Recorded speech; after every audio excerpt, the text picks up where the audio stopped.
Ya oke, selamat sore teman-teman semua. Bertemu lagi dengan Arif dari KHR Bintaro dan kebetulan kita lagi ada di KHR Bintaro nih. Kita akan ngobrol topik yang seru nih sama teman-teman yang ada di sini nih. Ada Mas Taufik, ada Mas Santo Arif di sini dan ada Mas Michael. Tuh. Kita akan ngobrolin apa nih? Darah Muda. Iya. Darah Muda ini adalah salah satu album yang dirilis tahun 77, iya mas ya, 77 itu ini sebenarnya album ini filmnya dulu atau albumnya dulu nih mas? Kalau album Vol 4 76 STF itu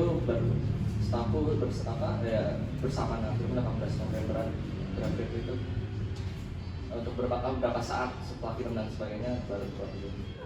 Nah akhirnya di 7 filmnya muncul, film ketiga muncul, Roma masih deg-degan waktu itu karena itu film-film baru ya setelah Penasaran dan kita keluar gitu. Lalu bikin film dan dari penuturan dari kesaksian baik Mbak Yati terus Haji Roma gitu. Ketika itu beberapa saat pas syuting ada beberapa lagu yang mereka belum jadi nih. Jadi sambil kerjakan dan akhirnya harus ingat dan sebagainya.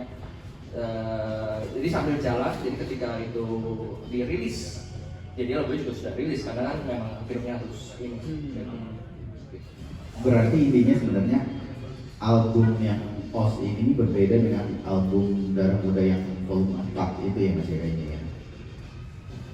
Oke, untuk akhirnya untuk album untuk Darah Muda sendiri menariknya gini, Mas Arif, Mas Santo, Mas Taufik. Jadi Darah Muda itu kan sebenarnya sudah 6 kali masuk ke album selama Rhoma Irama berkarya. Gitu ya. Pertama tentu di volume 4 Darah Muda di tahun 76, terus STF bukan Surat Tinggi Filsafat gitu ya, tapi STF adalah soundtrack film Darah Muda di tahun 77 gitu ya. Di situ kita bisa dengar ada 2 lagu yang Darah Muda, 2 versi, movie dan versi yang volume 4 gitu ya. Lalu di 90 di album Marom, 95 di album Baca, 2008 album Jana Syahdu, dan box set 5 tahun Soneta tahun 2020 kemarin. Nah, betul. Tadinya saya mengira bahwa segala perubahan yang terjadi pada album Rhoma Irama itu mengikuti dengan konteks Soneta gitu ya. Kita bisa tahu di album yang kita akan dengar, yang teman-teman akan dengar itu beda dengan album yang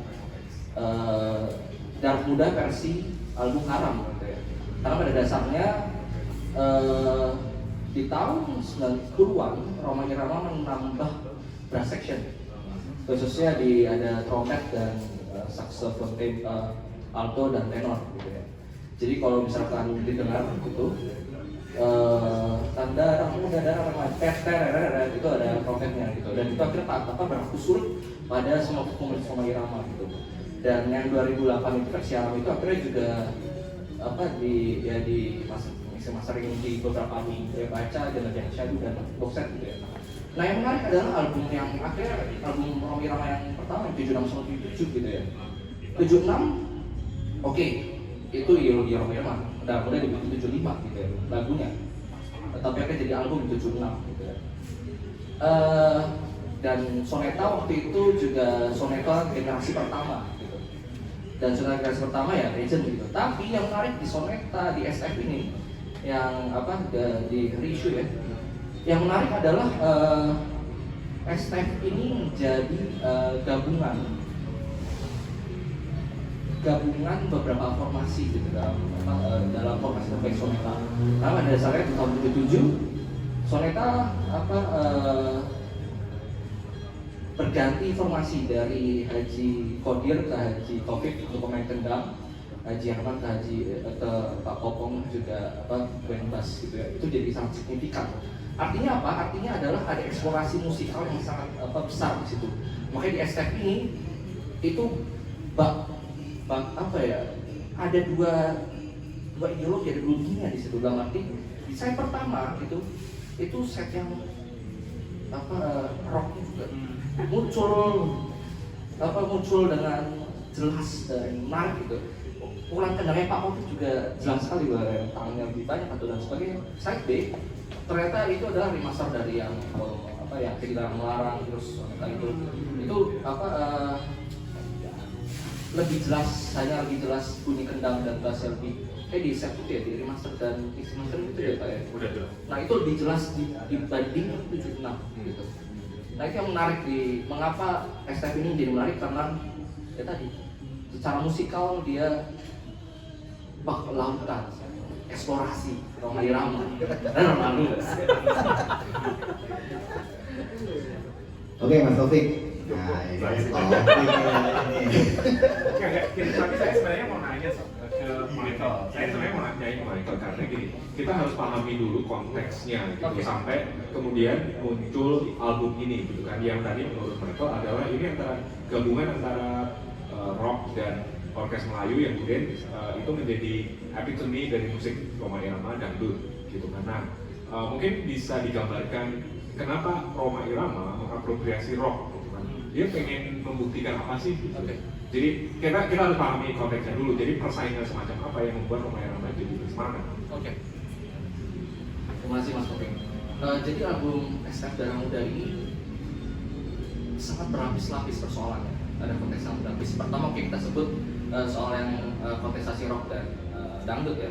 Kita tahu bahwa jadi Rhoma Irama di tahun 75 sampai 77 adalah tahun terpenting fase pertama Roma bagi saya.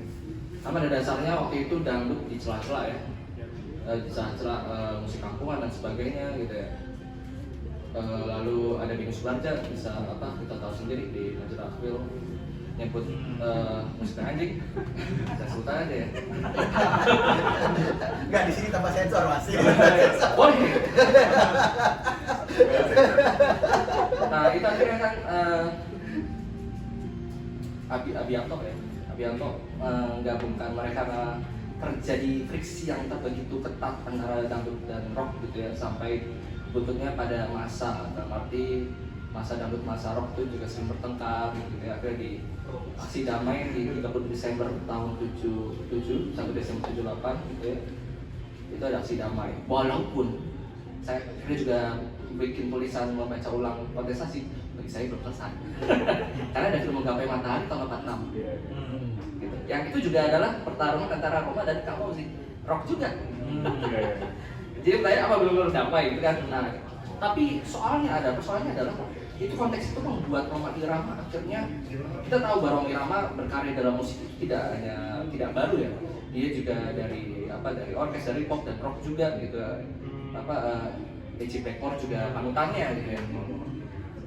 Dan itu yang membuat Rhoma Irama juga waktu itu di saat itu juga bukan mati segan dari utama ya, tapi dia di sisi di antara, karena di era rock dia di kalangan rock dia dibenci, tapi di kalangan orkes Melayu dia juga dipertanyakan. Orkes Melayu kan harus banyak yang puris ya, dalam arti lu ngapain masuk gabung-gabungin gitu, dalam arti Rhoma Irama ya trauma ambing. Tapi bisa kita tahu jelas bahwa Rhoma Irama adalah orang yang paling konsisten membela dangdut.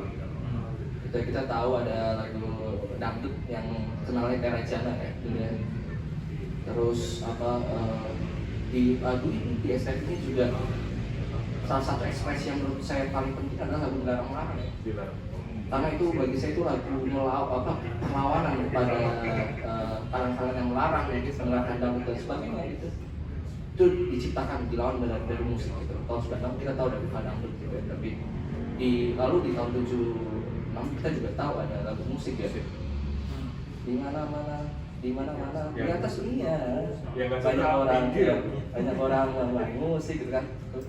Dan arti Rhoma Irama menjadi aktor intelektual yang paling konsisten membela dangdut gitu. Itu ada layer itu gitu. Tapi saya tuh di tahun 75-77 ada layer bahwa kalau kita lihat filmnya juga, Rhoma Irama punya kemauan, karena kita tahu bahwa Rhoma Irama kan mengusung di tahun 73 di Voice of Muslim sebagai agenda utama soneta gitu ya. Itu juga tertera di dalam filmnya. Itu Rhoma Irama bertarung dengan Ricky sang kucok. Dia bertarung itu dia masih meninggalkan, saya tidak mau kalau masih ada minuman keras dan masih seks bebas. Gitu. Tapi itu yang terjadi gitu. Bahkan itu kan sebenarnya deal-dealan di belakang layar yang terjadi tahun 73 dan difilmkan itu terjadi betul di 73. Bagaimana Rhoma menggenggamkan satu persatu anggota Soneta, lu mau bertahan apa enggak? Mau bertahan lu berhenti minum, berhenti narkoba, berhenti ini gitu ya. Nah dalam arti saya melihat bahwa lagu ini juga ada kemauan itu. Dan di konteks lain 77 SKF ini juga jadi menarik karena ini tahun sulit bagi Rhoma Irama. Karena pada dasarnya 76 Rhoma Irama juga di blacklist karena lagu Rupiah di tahun 76 di volume Rupiah itu volume 3 nggak salah. Volume 3. Iya. Nah itu kan dilarang sama pemerintah ketika itu karena dianggap bahwa melukai marwah mata rupiah kita. Dan itu berlanjut akhirnya Rhoma mencoba melakukan hak saksi. Dan hak saksi juga akhirnya dilarang juga. Dan tahun 77 kita tahu betul bahwa Rhoma Irama support P3 gitu ya. Dan setelah itu 77 sampai 88 Rhoma Irama di-ban dari TVRI dan radio gitu ya, kita tahu ya itu ya. Ya kita 88 itu kan kita merayakan Rhoma Irama kembali dengan album Judi ya. Karena semua tentang perjudian. Nah itu yang terjadi, dalam arti layar-layarnya sangat tebal di SKF ini. 75-77 menjadi tahun yang sangat krusial bagi Rhoma Irama. Dan akhirnya membuat SKF ini menjadi sangat bernilai bagi saya. Karena pada dasarnya ada ideologi-ideologi yang saya tidak percaya begitu saja ketika akhirnya musisi yang secara konteks mendapat banyak dorongan, banyak stimulasi kayak itu tidak dimasukkan ke dalam ideologi bermusiknya gitu. Dan ideologi-ideologinya bercampur dan berkelindan gitu. Bagi saya yang akhirnya mewarnai musik-musik Rhoma Irama. Makanya eksplorasinya menjadi sangat kaya dan jelas sekali dan menunjukkan bahwa ini gua gitu sih. Berarti mungkin itu mungkin agak konsisten dengan ada gium itu kan bahwa a great art comes from artis yang suffering. Jadi karena ini saya terus terang belum bisa membayangkan magnitude penderitaan Rhoma, tapi di ban oleh pemerintah, 2 lagunya dan terus kemudian saya nggak bisa bayangin ketika film ini keluar 77 dia punya masalah dengan pemerintah gitu. Saya terus terang agak lupa, mungkin bisa cerita. Ya setelah tahun 76 kan Rupiah di lagu Rupiah itu kan udah cerita bahwa Rupiah itu membuat orang menjadi gila, menjadi ambil-ambilan ini, itu membuat minter penerangan ketika itu, saya lupa. Alimotopo. Bukan, saya ada contekannya kok. Detail. Masyuri Saleh. Oh, oke. Itu dia yang akhirnya membuat band itu ya, Rupiah. Lalu Rhoma Irama membalas dengan hak asasi manusia dong. Kita bicara tentang apapun gitu ya. Dan keikutsertaan Rhoma Irama pada kontestasi politik yang juga membuat dia menjadi satu kesulitan karena pada dasarnya Rhoma Irama berhasil memecah suara kayak di Aceh dan beberapa kota yang seharusnya Golkar menjadi dominasi utama itu justru terganggu dan PBB menang. Sebesar itulah kontribusi Rhoma Irama terlalu betul. Tapi konteks rupiah di sini maksudnya apa sih, kan gitu beda dengan era Krismon kan. Berarti ini konteksnya dia menyinggung rupiah itu konteksnya Kayaknya sebagai mata uang itu kalau saya dengerin dari lagunya, saya dengerin lagu itu lagi. Kalau rupiah itu kalau nggak salah kan dia mendening mendegradasi mata uang rupiah itu simbol masalah. Dia menciptakan kejahatan, saudara sampai terpisah karena uang. Siapa sih yang nggak suka uang? Sampai dia memecahkan keluarga, saudaraan. Jadi itu rupiah kan simbol negara gitu. Ada itu kan simbol kehadiran pemerintah. Jadi kayaknya itu makanya dia dilarang di situ. Kalau menurut Mas Santo perbedaan dangdut Rhoma dengan dangdut kebanyakan pada tahun tersebut? Pengetahuan Mas Santo. Iya, Mungkin saya bahasnya dari sisi paling ini ya, dari sisi paling umum atau saya sebagai penikmat musik populer pada umumnya. Yang saya ingat banget sih memang dari zaman saya waktu SD itu saya udah mulai naik angkutan umum sendirian, saya jalan-jalan ke mana-mana sendirian, gitu, masuk gang-gang, jalan potong, itu lagu Rhoma Irama selalu terputar gitu. Di bis. Itu tahun berapa itu Mas?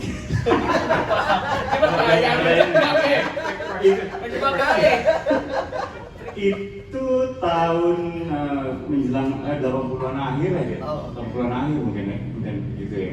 Metro Mini gitu, dan itu juga Metro Mini itu ada muter lagu loh di Metro Mini dulu tuh gitu dan kemanapun ke gang kemana gitu yang kedengeran itu dangdut dan Rhoma Irama yang pasti makanya lagu-lagu itu tuh nempel banget di kepala saya gitu, lagu-lagu Rhoma Irama terutama yang paling populer ya. Tapi ya tentu yang paling membedakan dia dari yang lainnya, kalau dari saya waktu itu dengerin musik rock juga dan saya juga main gitar, adalah dia elemen rocknya ya, terutama gitarnya yang pakai efek fuzz. Efek fuzz itu kan kalau dari sisi musik rock ya, mungkin itu salah satu efek yang paling sulit dijimatkan. Musik fuzz itu, iya, karena dia punya frekuensi yang aneh gitu. Kalau kita tahu dalam musik itu ada overdrive, ada distorsi ya. Itu kan ada beberapa jenis ya. Dimana kalau kita ngomong overdrive itu blues gitu kan, blues itu dia yang suara ampli seperti di crank up gitu loh, jadi kayak ampli dirusakin, jadilah overdrive gitu yang dia kasar tapi masih bisa dimainkan lembut gitu. Kemudian ada distorsi itu di atasnya overdrive. Nah, fuzz itu di atasnya lagi, itu level paling ngaco gitu dari sebuah efek gitar ya. Terus tiba-tiba dipakai di Rhoma Irama gitu. Dipakai oleh Rhoma Irama dan di musik dangdut yang apa ya, terdengar fusion dan mungkin bisa bilang pada saat itu mungkin lebih tradisional ketimbang yang lain ya. Pada saat itu ya, itu kan juga aneh banget gitu ya. Tiba-tiba dia memasukkan elemen elektrik gitar dengan fuzznya gitu yang melonting-melonting dan sangat ini Richie Blackmore-ish banget gitu. dan kemarin pun ya, bahkan ketika ada beberapa tahun yang lalu belakang itu sempat ada dokumenter tentang gitar fuzz, efek fuzz gitu ya, dan itu menurut saya harus ya Rhoma Irama masuk ke situ. Karena di belahan dunia lain nggak ada yang memainkan musik tradisional dengan ada fuzznya gitu. Itu cuma Rhoma Irama doang gitu. Jadi itu yang udah menang banyak sih. Jadi saya juga sebagai orang yang sangat budaya pop gitu ya, ngeliat dia juga, oh gila, jadi ini keren banget gitu ya, kayak banyak banget mematahkan hal-hal dan menggenturkan banyak hal banget di situ. Makanya jadi spesial. Nah, Mas Michael, ada pertanyaan yang sedikit ingin saya tanyakan nih Mas, yang masalah tadi Mas Michael kan menyinggung bahwa ya memang dalam album ini benar-benar Rhoma Irama itu tuh eksplorasi lah dia gitu kan, dengan berbagai macam instrumen dia, dengan berbagai macam pengetahuan musiknya dia, dengan berbagai macam kecintaan dia terhadap musik rock juga gitu. Nah, yang ingin saya tanyakan itu, apakah di album ini adalah puncak eksplorasi musik dari Rhoma Irama atau bukan? Oke, sebenarnya aku mau nambahin sedikit. Menjadi sulit untuk Rhoma Irama karena sang ratu dangdut Elvi Sukaesih memilih untuk mundurkan diri tahun 76 untuk memilih solo ya. Itu yang membuat album ini juga menarik gitu, karena dia bertemu dengan penyanyi pop bernama Rita Sugiarto gitu, yang dibawa Haji Sofyan, dan Rita Sugiarto sampai tinggal di rumah Rhoma Irama gitu untuk belajar gitu ya. Dan itulah bahwa Elvi Sukaesih liukan suaranya memang juara, dia pantas disebut ratu gitu ya. Tapi sisi lain Rita Sugiarto memberikan tawaran baru, dan konsekuensinya adalah Rhoma juga harus yang sudah terbiasa dengan Elvi Sukaesih 11 album pertama gitu ya, ketika di Remako gitu ya, lalu berapa album sih, sampai tidak sampai 11, lalu pindah ke Yukawi dan Elvi pindah, itu juga memaksa Rhoma Irama menciptakan lagu yang juga sesuai dengan Rita Sugiarto gitu. Jadi tambah berlapis lagi akhirnya dari musikal, dari bagaimana pasangan duetnya, karena Rhoma Irama ketika itu kita masih sangat tahu bahwa ketika itu duet juga masih jadi senjata utama gitu. Album Rhoma Irama pasti ada duet, pasti ada duet. Nah itu yang membuat Rhoma Irama akhirnya menaruh PR besar dalam eksplorasi musikalnya gitu ya. Kita tahu ada sarjana Amerika William Frederick juga menulis tentang bagaimana kekayaan musikal Rhoma Irama ketika itu gitu. Dan akhirnya kalau mau langsung ke jawaban yang tadi ditanyakan, Darah Muda menjadi gerbang utama atas eksplorasi yang lebih beragam lagi. Tetapi yang menarik, standarnya Rhoma Irama untuk gerbang utama sudah tinggi gitu. Itu yang membuat lagu-lagu lainnya akhirnya menuntut dia dengan penambahan ternyata efek berapa gitar ganti gitar, terus sampai nambahin personel gitu. Tahun 95 dia nambahin, tahun 2000 nambahin sampai keyboard 2 gitu. Dalam arti terus bertambah. Itu yang secara musikal Soneta dan Rhoma Irama mengejar itu gitu. Tapi dia juga selalu berkaca dari rival-rivalnya tentu gitu ya. Rhoma Irama adalah salah satu orang musisi yang patut ditiru karena pada dasarnya dia lahir dari ceruk dasar yang dibilang musik kampungan, musik teknik dan sebagainya. Dia punya tekad untuk membuat musik ini naik kelas, kan dia bilang gitu ya. Walaupun saya percaya musik ada kelas itu, tapi itu soal lain. Yang menjadi menarik adalah itu dibuktikan di aksi damai, di mana God Bless 4.000 watt, Soneta memaksa 6.000 watt. 6.000 watt gitu. Dan urutannya juga God Bless dulu baru Soneta. Iya. Deadline tuh. Itu jadi ingat di para kemarin Rhoma Irama jadi Harus deadline tuh. Nah itu yang terjadi.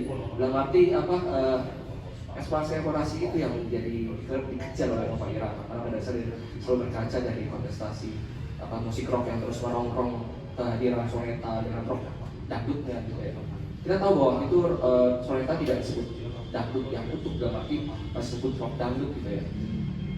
Walaupun pada akhirnya kita bisa sama-sama mengecap Rhoma Irama sebagai raja dangdut gitu ya. Tapi pada dasarnya eksplorasi itu yang dikejar gitu. Dan akhirnya tahun itu juga ada funky dangdut, dynamic dangdut gitu. Itu yang sebenarnya dalam trajektori dangdut Rhoma Irama tuh sangat beragam dangdut yang ditawarkan, dan itu selalu kontekstual. Ya itulah mus dangdut ya, selalu kontekstual. Oke, masih ada sampai sekarang. Yeah.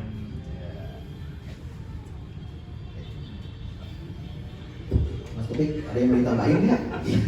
Waduh, gini, saya mau nanya itu sebenarnya soal mungkin saya nggak tahu di list pertanyaan mungkin udah ada juga, tapi ini Michael dan mungkin anggap juga ya sebagai media musik gitu, karena ini kan sesuatu yang sebenarnya berulang gitu, bahwa dulu kayak Aquil atau yang saya ingat sekali itu kemarin kita ngobrol sama majalah Tempo, itu kan mereka punya kemampuan diskursus gitu kan, mereka yang mendefinisikan dangdut gitu, dan mereka kalau dalam bahasa Inggris itu kan mendefinisikannya dalam term yang derogatory gitu, derisive gitu. Jadi ini musik kampungan, sesuatu yang selalu terulang gitu di setiap dekade gitu kan. Kayak dulu kalau masih ingat awal 2000-an itu ada majalah musik franchise dari luar yang mendefinisikan musik ST12 misalnya sebagai musik Melayu menye-menye gitu kan. Atau mungkin awal 80-an ada pop cenge gitu kan. Ini kan diskurs yang selalu terulang gitu. Nah, saya mau nanya sama Eko, mungkin bisa ngasih konteks apakah Rhoma dangdut itu apa ya, yang pertama kali gitu untuk mendapatkan treatment sebagai musik yang kelas 2, musik orang miskin, atau musik kampungan, atau kalau saya karena proyek Reisu ini, saya akhirnya dengerin musik Rhoma Irama terus sampai di mobil gitu. Jadi kalau saya masuk mall itu sama istri saya suruh kecilin, nanti kamu dikira supir. Jadi kalau mau masuk kecilin dulu, nanti kamu dikira tidak setir gitu. Nah, itu kan sesuatu yang warisan sejarah gitu, yang didefinisikan 40 tahun lalu, tapi masih ada sampai sekarang. Mungkin Michael bisa kasih. Betul, akhirnya stigma yang menempel pada dangdut Pak ya. Betul, dangdut kampungan, apalagi itu di double sama kontestasi rock dan dangdut juga, itu menambah dangdut dikategorikan pada musik kelas 2 gitu. Akhirnya banyak sarjana membelanya dengan bilang bahwa karena ya representasi kelas, representasi masyarakat gitu ya. Itu yang menjadi pembelaan sekaligus pengaminan. Iya nggak sih? Iya kan? Iya. Itu jebakan akademis kan. Bilangnya oke ini kan di sisi yang lain dia akhirnya mengamini gitu. Itu yang akhirnya terjadi. Waktu itu kita juga masih ingat TPI disebut jadi televisi pembantu Indonesia. Bayangkan. Karena banyak dangdut. Itu gila. Nah itu akhirnya juga saya nambahin lagi nih Pak, dangdut dalam perjalanan dangdut baik bersama Roma ataupun bersama dengan biduan-biduan lain, dangdut juga ditempeli erotik pas itu koplo, terus ditempeli lagi bajakan, ditempeli lagi deso yang sekarang kalau dangdut Jawa. Nah itu yang akhirnya selalu ditempel pada dangdut itu Pak, yang selalu akhirnya tadinya saya mengira bahwa berhenti di situ gitu, tapi pada dasarnya sampai sekarang akhirnya saya juga masih dengar misalkan lagu yang dangdut sekarang disetel deso banget sih nih bahasa Jawa gitu. Nah itu yang terjadi dalam arti dangdut menjadi dia dicintai dan dibenci sekaligus gitu ya. Dan akhirnya ditempeli terus tagline-tagline tertentu ya, dan itu akhirnya menempel pada masyarakat gitu. Bagi masyarakat yang terrepresentasikan dia akan membelanya, tapi yang tidak terrepresentasikan dan tidak terkoneksi dia akan menyebut bahwa yang tadi seperti Mas Taufik bilang bahwa dalam musik supir atau musik apa gitu. Ya dalam distribusi dan koplo pun dia kan di Pantura, walaupun sekarang kolnya pindah ya, ada jadi jadi masalah di koplo harus ditanyakan ulang untuk distribusikan. Nah itu yang akhirnya menjadi dangdut selalu diberikan tema-tema itu karena pada dasarnya dangdut dianggap mewakili banyak kalangan. Secara teoris aku juga bertanya ulang bahwa apakah musik-musik yang memang berhubungan dengan tertentu memang akhirnya ditempeli makanya tadi yang Mas Sofi juga bilang musik pop Melayu di tahun setelah 2000-an itu kan menjadi sangat momok sendiri ya, dibilang alay lah kita saya besar di Jakarta dan saya nyetel ST12 itu dilarang gitu, di SMA pun saya dijauhi gitu. Teman-teman saya di SMA 26 tuh ada menjauhi saya.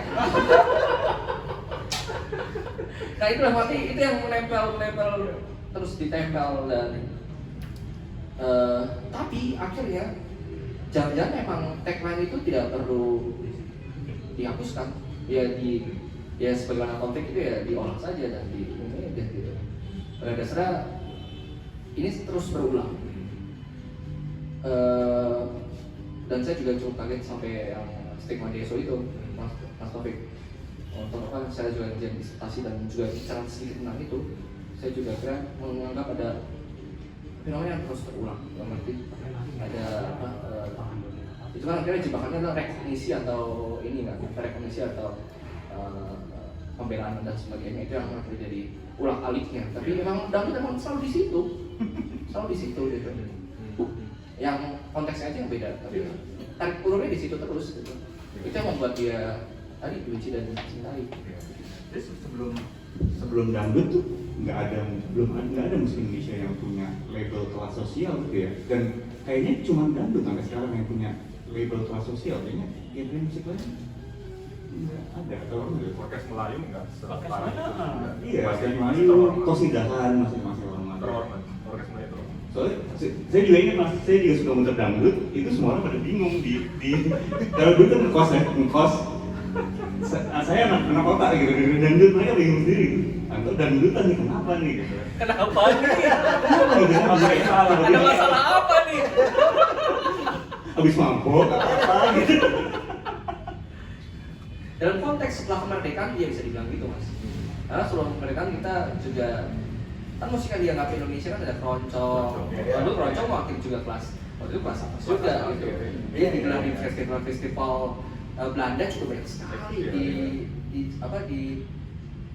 di Saint Monos, ada di salah satu lapangan di dekat kantor pos itu ada kegambiran. Kan lapangan Banteng itu festival keroncong juga digelar terus dalam arti festival musik di tahun-tahun itu ya ada beberapa seperti itu.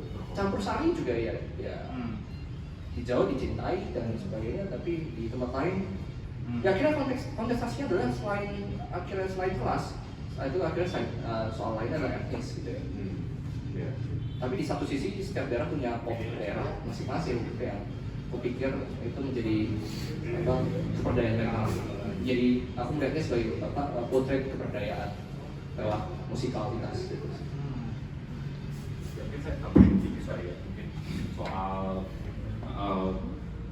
tadi soal musik Melayu sebagai musik desa itu. Walaupun saya selalu bilang ke istri dan anak saya, ya nggak apa-apa betul-betul, tapi artis tampang saya kan gak kayak Tapi gini, mungkin konteksnya adalah jadi kalau kita mau fair sebenarnya ya, musik Roma-Irama itu apalagi dangdut, soneta, dan terutama album ini dan gitar tua itu pada akhirnya 40 tahun kemudian itu sebenarnya vindicated gitu bahwa ini tidak hanya musik yang mungkin semua musik hibrid, tapi yang kurang lebih itu benar-benar mewakili Indonesia gitu kan. Dan terus terang bukannya saya mau punya tujuan yang tinggi memperkenalkan dangdut ke pasar global, tapi mungkin saya cerita sedikit. Tahun berapa ya, 2015 itu ada label Kanada, mungkin teman-teman udah banyak yang tahu label Kanada ini. Dia banyak merilis musik-musik Indonesia sebenarnya, si kelompok kampungan segala macam. Kok tertarik bikin yang gitar tua gitu, saya dengerin Kiamat, ya emang bener gitu bahwa ini musik yang istimewa gitu. Kita belum bicara soal gitar tua gitu. Oh iya. Kalau kita bikin, kita belum ngomong soal STF ini gitu. Nah, gitar tahu Kiamat dengan gitar itu kan, gitar patah-patah solo di depan gitu.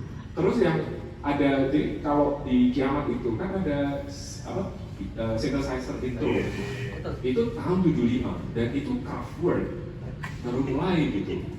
Dan itu set line-nya itu kraftful banget gitu. Jadi saya bisa bayangin bahwa Roma-Irama itu dia menyerap banyak pengaruh dari apa yang didengar di luar sana dan dia menurunkannya ke musik yang mungkin tidak bisa dibilang original, tapi hibrida yang menurut saya itu bagus gitu. Dan ketika saya mau mengerjakan STF ini, sebenarnya ada teman yang kenal dengan ini label lumayan gede lah di California gitu. Coba lah kontakin lah, siapa tahu dia mau gitu. Karena memang dari dulu dia punya keinginan juga gitu untuk merilis album ini. Dan label ini itu sekitar tahun 2016 lah itu merilis musik psychedelic rock dari Iran, Kurosh Yakhmawi gitu, musik aksi ketemu rock tahun 70-an lah gitu. Itu ada satu lagu yang tone gitarnya, fastnya itu Kurosh Yakhmawi banget gitu. Dan lagu ini kalau nggak salah itu dipakai di soundtrack. Dulu ada film seri di HBO, Vice Principal. Cuma satu season terus nggak dilanjutin. Dia pakai lagu itu secara gitu ya, agak lupa, nanti dicek di YouTube kan. Itu tone-nya Roma-Irama banget gitu. Jadi saya pikir kalau label California ini mau, sebenarnya ini cocok buat dia gitu. Dan mungkin Roma-Irama akhirnya bener vindicated, tapi akhirnya nggak jadi lah biasanya. Tapi itu cuma ilustrasi aja gitu bahwa ya mungkin cepat atau lambat, sekarang atau nanti atau dulu pun Roma-Irama itu sebenarnya sudah mendapat pengakuan gitu, vindicated lah bahwa, dan musiknya saya pikir lebih evergreen, everlasting ketimbang musik-musik rock Indonesia dari tahun itu kan ya. Kalau kita mau jujur, saya mungkin nggak harus merangkap siapa gitu, tapi kalau ada musik yang sekarang saya nggak bilang bisa relevan, tapi saya kalau dari kantor ke rumah selalu lewat stasiun Rabuntu gitu, dan itu di tempat jaga penitipan sepeda motor selalu muter Bintang Tua atau Rhoma Irama gitu sekarang gitu. Jadi mau diambil dunia atau enggak, Rhoma Irama tetap akan relevan. Buat saya, dan itu mungkin motivasi utama kenapa akhirnya proyek ini bisa jalan. Mungkin itu saya ngomong dikit. Aduh, Mas Topik, padahal saya mau nanyain itu loh Mas Topik.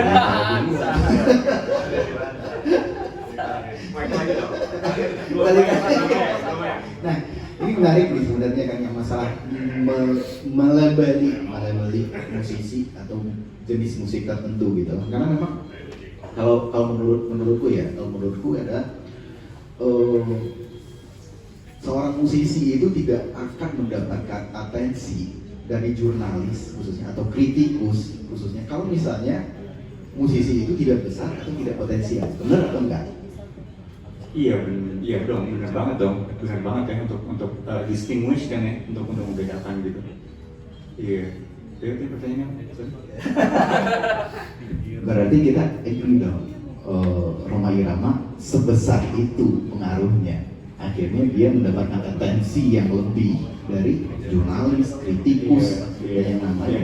Dan tapi juga itu yang penting diingat juga adalah peran media pada saat itu ya, media musik ya. Kita kita tahu Indonesia itu dari tahun 50-an, 60-an, 70-an kan kita punya Aktuil kan, media musik Aktuil, sama Top. Dan ini Aktuil kan turut ikut yang manas-manasin ya sebenarnya ya, sama Bini sebagian ini kan dia ditulis artikelnya, dibahas terus gitu kan, ini brengsek sebenarnya Aktuil. Jadi sebenarnya gitu ya, ada karena memang faktor medianya juga sih. Yang pada saat itu semuanya ada gitu. Boleh aku tambahin, saya masih ingat betul yang setahu saya yang mengikuti akhirnya musik kayak anjing itu kan bukan Rensa ada yang menulis, tapi ada seseorang lain. Tapi kemarin saya buka di Tempo 80-an kalau salah, atau Tempo 86 ya, itu saya akhirnya baca Remis Rado masih menggugat Rhoma Irama, bahwa mengatakan bahwa dia tidak panas sebut aja karena musiknya cuma campuran belaka. Apa yang asli dari musik Rhoma Irama gitu. Dan setahu saya waktu itu ketika pernah rock dan dangdut, kan aku juga pengen memfasilitasi ya beberapa ada diskusi, tapi Rhoma Irama tidak datang. Dia cuma menulis surat dan dibacakan gitu ya. Nah itu yang terjadi. Dalam arti media memang berkonsentrasi di situ ya. Akhirnya ada Aktuil, kita akhirnya menyebut wah Tempo lah yang pahlawan nih gitu ya. Padahal ya itu cuma short run ya, sama aja fungsinya gitu. Tetapi dangdut menjadi, ini juga menarik dalam arti kita bisa bilang bahwa dangdut oke, dia menarik gitu secara musikal karena ada ini, tapi karena dia juga dibaca banyak orang, karena musik massa gitu. Nah itu yang akhirnya mau yang saya berikan landasannya dalam arti mengapa dangdut menjadi aktual sekali untuk dibahas Aktuil, Tempo dan sebagainya, itu karena dia musik massa gitu. Dia ya kita tahu sendiri bahwa beberapa penuturan baik dalam piringan hitam atau kaset dangdut cukup besar menyita perhatian ya. Saya lupa di kawin atau apa, berapa juta kaset dangdut, berapa juta kaset sendiri dibanding musik yang lain gitu. Nah itu yang akhirnya terus dimainkan gitu sih. Tapi emang peran media emang sangat penting sih, dan terlepas perannya apa. Kenapa orang harus mendengarkan musik Rhoma Irama? Menurut Mas Taufik, Mas Santo, sama Mas Rakel, silakan. Jangan mikir dulu. Nah ini kalau terutama Rhoma Irama dan terutama khusus lagi di album ini it's a great music. Itu musik yang bagus gitu. Jadi genre atau konstruksi sosial itu kadang-kadang mendistract kita dari bahwa musik itu bagus aja gitu. Sama seperti dulu kan ST12 atau mungkin Noah lah. Peter Pan. Itu kan banyak dihina-hina gitu kan. Karena kalau dengerin Peter Pan itu, saya fan berat Peter Pan. Tapi Peter Pan itu terutama album Bintang di Surga ya, Bintang di Surga ya, itu from from end to end itu bagus gitu. Itu album yang mungkin direkamnya agak buru-buru lah ya, tapi itu album yang bagus gitu. Sama seperti semua album Rhoma Irama gitu. Jadi waktu milih-milih lagu itu saya tuh denger yang akhirnya sering banget saya denger di mobil yang dikirain supir tadi itu Buta. Lagu Buta itu kan udah mendekati 80-an kan. Itu gitar solonya itu apa ya, understated gitu. Itu sederhana banget gitar solonya, tapi saya pikir cuman orang yang maestro gitu yang bisa mengeksekusi musik sesederhana itu, se-understated itu, tapi bagus gitu kan. Dan itu tadi saya pikir kalau secara musik mungkin saya tambahin sedikit soal packagingnya. Jadi 3 album itu balik ke tadi William Frederick. Jadi ketika mengerjakan proyek ini, akhirnya saya juga harus menguliti konteksnya gitu kan. Saya baca lagi William Frederick, tulisan awalnya, tulisan Pak Andrew, pasti Andrew Weintraub. Saya minta Pak Andrew untuk nulis liner notes di album ini. Dia kemarin di Cornell awal November. Awal Desember aja deh gue kirim gitu. Dia masih sibuk di Cornell gitu. Karena dia yang nulis liner note buat Claneria kemarin. Jadi dia janji lah, nanti gue bikinin yang lumayan. Yang album ketiga itu saya ambil beberapa teks dari William Frederick yang tulisan seminalnya itu, tulisan pertama itu. Album kedua juga ada liner notes yang dari buku 50 album. Cuman karena ini kita anggap sebagai rilis internasional, semuanya dalam bahasa Inggris gitu kan. Jadi liner notes yang album kedua dari buku itu dalam bahasa Inggris. Tapi semua dalam bahasa Inggris. Karena saya berasumsi bahwa tidak hanya di Indonesia tapi juga di luar negeri ini perlu diperkenalkan dengan upaya kita sendiri. Saya nggak tahu apakah itu menjawab pertanyaannya, tapi kalau ada satu opsi ya memang harus diperkenalkan lagi musik Rhoma Irama dengan apapun caranya, dan saya pikir tidak hanya di Indonesia aja. Jadi di luar Indonesia perlu tahu. Saya mungkin jawabannya akan lebih singkat, tapi emang kalau kita bicara musik populer Indonesia yang bisa dibilang original, walaupun sebenarnya juga ini hibrida ya, kita akan bicara dangdut. Saya sebagai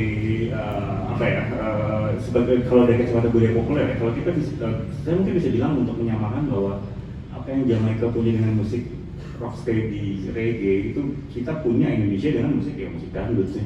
Bisa seperti itu ya, dan itu nggak dipunyai di negara manapun gitu. Dan apalagi saya pribadi berharap jangan sampai Rhoma Irama ini hilang sama sekali, karena kita tahu tadi kalau kita dengar cerita dari Michael bahwa udah ada yang baru-baru lagi ya kan, yang bagaimana anak muda beberapa fans yang itu tuh dia nggak bergerak ketika dia nonton Rhoma Irama tuh nggak goyang gitu kan, itu kayak ironis sebenarnya. Tapi yang dilakukan dengan rilis Pelatih itu kayak udah paling, itu mulia banget sih menurut saya. Sangat mulia karena itu ya terekam dalam format yang paling luhur sih menurut saya, dengan hitam gitu, dan bisa diakses oleh sampai luar negeri. Ya benar tadi kayak Taufik gitu, dan emang ya udah gitu, udah paling bener sih. Jadi ya seperti itu kira-kira. Nah, ini yang terakhir ini beli nih.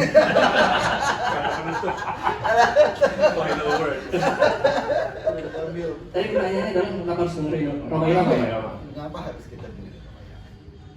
Rhoma Irama, trajektori musiknya dari musikalitas dia sangat beragam berwarna. Secara lirik dia tidak hanya soal cinta melulu, dia soal rumah tangga, soal korupsi, soal hak asasi, soal emansipasi, soal sampai yang di lingkaran kita sendiri judi, miras.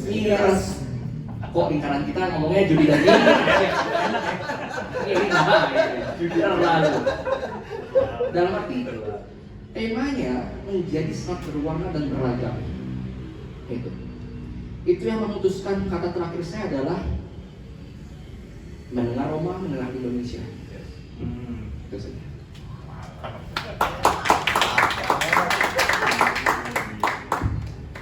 Mungkin sekian dari kita diskusi kali ini ya. Terima kasih banyak Mas Taufik, terima kasih banyak Mas Anto, terima kasih banyak Mas Faisal. atas diskusi menarik ini. Jangan lupa ya, tagline kita jangan lupa ya, anak pang aja dengerin Roma Irama, apalagi kita. Sekian dari Arif, terima kasih.